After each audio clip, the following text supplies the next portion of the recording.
তিনটে সরকারি চাকরি পেয়েও মন ভরেনি মালদার ছেলে অভিজিৎ চৌধুরীর। কারণ অভিজিতের টার্গেট ছিল বড় কিছু করা, নিজের ক্ষমতা প্রমাণ করা। অভিজিতের গল্পটা শুরু হয় এক সাধারণ গ্রাম থেকে। 2013 সালে তার বাবা মারা যায়। বাবা ছিলেন গ্রাম পঞ্চায়েতের সদস্য। বাবার মৃত্যুর পর বাবার চাকরি পেল তার ছোট ভাই, কিন্তু অভিজিৎ থামেননি। নিজের ভাগ্যের লড়াই নিজেই শুরু করলেন।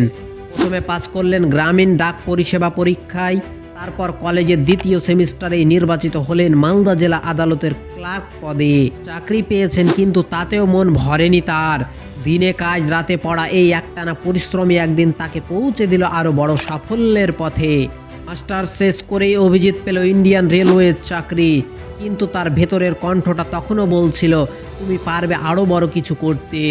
2011 সালে তিনি বসলেন ইউপিএসসি ইন্ডিয়ান ইনফরমেশন সার্ভিস পরীক্ষায়। লক্ষাধিক পরীক্ষার্থীদের মধ্যে মাত্র 130 জন পেলেন ইন্টারভিউর কল, আর সেখান থেকে সিলেক্ট হলেন মাত্র 17 জন। বাংলার থেকে ছিলেন একমাত্র একজন অভিজিৎ চৌধুরী।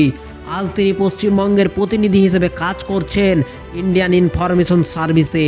এটাই প্রমাণ করে যদি ইচ্ছে থাকে তাহলে তোমার শুরু যতই ছোট হোক, চেষ্টা হতে পারে অসাধারণ।